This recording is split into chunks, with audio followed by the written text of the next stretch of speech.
17 থেকে 20 তারিখ অবধি অন্নপূর্ণা যোজনায় যারা এলিজিবল বেনিফিশিয়ারি পাওয়া গেছে 1,45,00,000 তাদের অ্যাকাউন্টে টাকা অলরেডি ঢুকে যাচ্ছে, আজ থেকে শুরু হয়ে গেছে এবং সেটা 20 তারিখ অবধি কিন্তু পৌঁছে যাবে।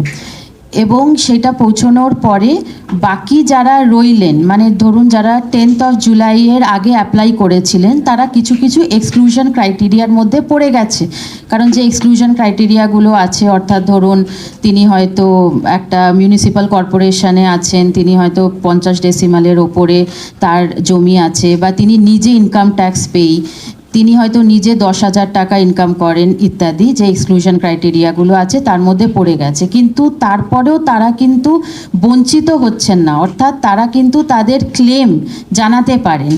অর্থাৎ তার যদি টাকাটা না ঢোকে তিনি একটা ক্লেম করবেন, সেই ক্লেমটাতে যদি আবার জেলা প্রশাসন সেইটাকে যদি এনকোয়ারি করে ভেরিফিকেশন করে দেখে যে উনি এলিজিবল আছেন, তাহলে কিন্তু তিনিও আবার পাবেন। অর্থাৎ কাউকে আউটরাইটলি রিজেক্ট করা হচ্ছে না, যারা পেলো তারা তো পেড, কিন্তু যাদেরটা এখন আন্ডার ভেরিফিকেশন দেখানো হলো অর্থাৎ তারাও কিন্তু আবার ক্লেম করতে পারেন, ক্লেম করে আবার সে টাকা কিন্তু পেতে পারে যদি সেটা ভেরিফিকেশনে তিনি এলিজিবল পাওয়া যান।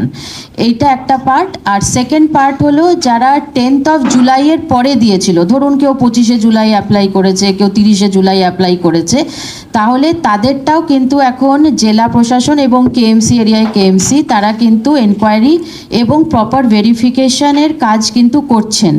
এই প্রত্যেকটা ফর্ম কিন্তু এনকোয়ার্ড এবং ভেরিফাইড, এবং তাই তারা সেই ভেরিফিকেশন করবেন এবং সেইটা তারা 3rd week of সেপ্টেম্বর অবধি পুরো ভেরিফিকেশন কমপ্লিট হয়ে যাবে।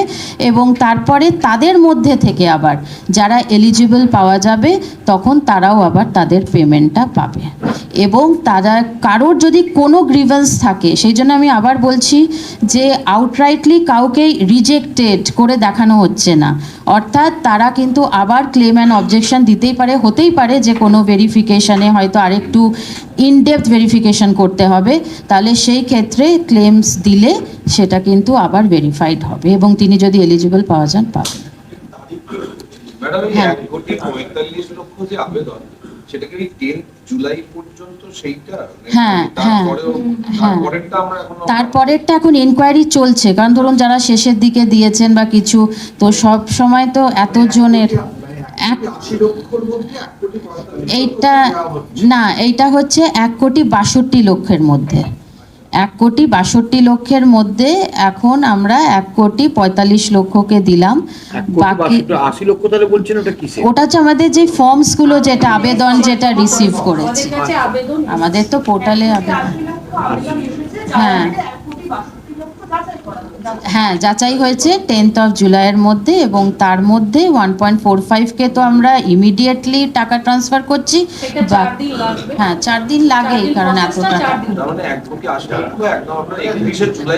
যতজন অ্যাপ্লাই করেছে ততজনই ভেরিফিকেশন করেছেন।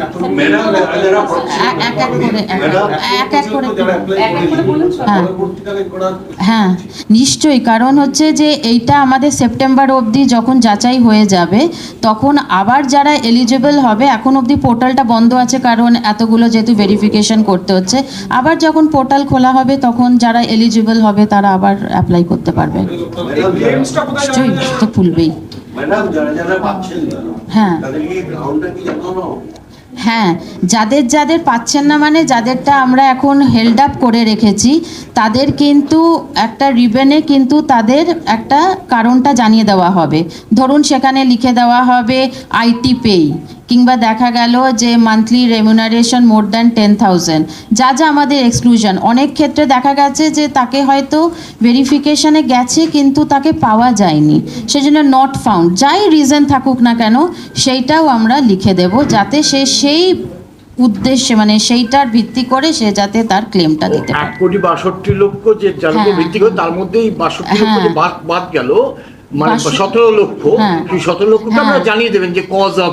হ্যাঁ বাদ গেল না, আবার বলছি যে যাদেরকে আমরা অ্যাপ্রুভাল দিলাম না ফর ভেরিয়াস রিজন, সেই রিজনটা আমরা দিয়ে দেব, আর সেটার আমরা আরেকবার ভেরিফিকেশন করে। ক্লেম করতে গেলে কোথায় করবে? ক্লেম করতে হ্যাঁ, আমাদের যে সোশ্যাল রেজিস্ট্রি পোর্টাল আছে সেইটা আমরা ওটা বন্ধ উইদিন, হ্যাঁ ওটা না ওইটা মানে নতুন ক্লেম নেওয়ার জন্য বন্ধ আছে, কিন্তু ক্লেমস অ্যান্ড অবজেকশনের জন্য পোর্টালটা আমরা দুদিনের ভেতরে রেডি করে দিচ্ছি সোশ্যাল রেজিস্ট্রি, সেইখানে ওরা তাদের ক্লেমটা দিতে পারবে। তার একটাই কারণ, ধরুন আজকে যে পেলো আবার কালকেও কিন্তু কিছু টাকা ঢুকবে, অর্থাৎ এই প্রক্রিয়াটা 3 থেকে 4 দিন চলবে।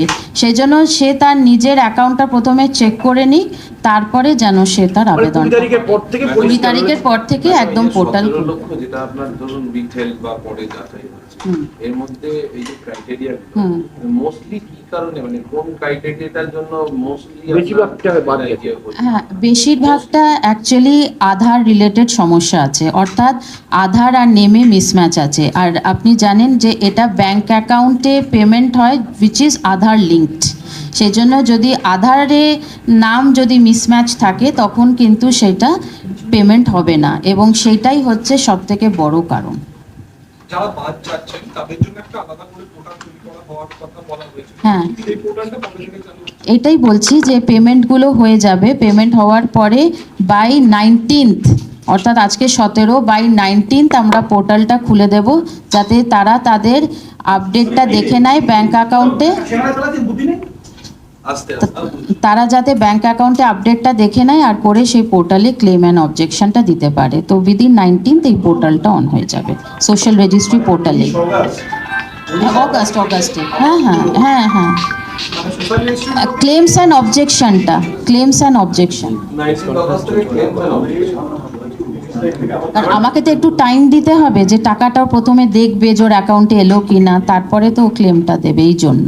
মানে একটা তো হলো যে আপনার এই আধারের জন্য, আর আর অন্য কি কোনো হ্যাঁ, যেমন ধরুন ও নিজেই লিখেছে যে উনি নিজে আইটি পেই, ইনকাম ট্যাক্স পেই, কিংবা হয়তো নিজে কোনো একটা সরকারি সেক্টরে আছে যেখানে 10,000 টাকার ওপরে আছে, যেটা আমরা দেখেছি। তো সেই সব এক্সক্লুশন ক্রাইটেরিয়াতে তারা আপাতত তাদেরকে উইথহেল্ড করা আছে, হাউএভার তারা আবার ক্লেম করতে পারবে। সব মিলিয়ে কত অ্যাপ্লিকেশন এসেছে বা যেগুলো ভেরিফাই হয়নি বা ওইটাই বললাম যে টোটাল আমাদের আপাতত প্রায় 1.80 মতন আছে, তো 1.62 মতন তো পুরোটাই ছিল আমরা ভেরিফাই করেছি, তার মধ্যে 1.40 1.45 যাচ্ছে, বাকিটা আবার যদি ক্লেম দেয় তখন আবার ভেরিফিকেশন হবে, ভেরিফিকেশন চলতে থাকবে। এই আধারের সঙ্গে মিসম্যাচ এর সংখ্যাটা কতটা বলা যাবে? মোটামুটি প্রায় 10 লাখের মতন। 10 লাখ? হ্যাঁ, একটা বিষয় নিয়ে বিভ্রান্তি ছড়াচ্ছে যে 3টে ঘরের যে বিষয়টা, সেটা নিয়ে বিভ্রান্তি ছড়াচ্ছে যে কোন কোন এলাকার মানুষ পাবেন বা 3টে ঘর থাকলে কোন কোন এলাকার মানুষ পাবেন না। এই বিষয়টা যদি একটু এইটা 3টে ঘরের কথা যেটা বলা রয়েছে সেটা আরবান এরিয়া মানে মিউনিসিপ্যালিটির কথা বলা হয়েছে, কিন্তু তারপরেও যদি তার মধ্যে অন্য কোনো এলিজিবিলিটি থাকে সেইটা কিন্তু আবার ডিটেলে ভেরিফিকেশন করে যদি মনে হয় যে না সত্যি তার পাওয়ার যোগ্য আছে, সে হয়তো থাকে ওখানে কিন্তু তার একটা যোগ্যতা আছে, তখন সে পাবে। বাট অ্যাট প্রেজেন্ট মানে ধরুন একটা ফ্ল্যাট বাড়ি যেটা মিউনিসিপ্যালিটিতে আছে 3 রুম আর অ্যাবাভ, তাদেরকে এখন এটার থেকে বাইরে রাখা হয়েছে। একটা জিনিস জিজ্ঞেস করো, সেটা হচ্ছে আমরা আগেও দেখেছি যে আধার রিলেটেড সমস্যা বিভিন্ন সোশ্যাল স্কিমস এর ক্ষেত্রে স্টেট থেকে ইনিশিয়েটিভ নেওয়া হয় যাতে আর কি আধারের সমস্যাগুলো মেটানো হয়। তাহলে এই ক্ষেত্রে কি হ্যাঁ, একদমই অনেক সময় আমরা সেটাই বলেছি যে বিডিওদেরকেও সেই মতন করেই আমরা আগেরবারেও অ্যাপ্রাইজ করেছিলাম, আরেকবার আমরা বলে দেব যে ব্যাংকের সাথে মানে লোকাল ব্যাংকেই তো তাদের অ্যাকাউন্টসগুলো, তাহলে সেই ব্যাংকের সাথে যেন একটা ফেসিলিটেশন করে দেয় লোকাল বিডিও সাহেবরা, যাতে একটা এনপিসিআই পোর্টালে আধারটা লিঙ্ক করতে হয়, যেটা কিন্তু 3 থেকে 4 মিনিটের একটা কাজ। তো সেইটা যাতে ফেসিলিটেট করতে পারে ব্লক প্রশাসন, তার জন্য আমরা তাদেরকে নির্দেশ দিয়ে দেবো।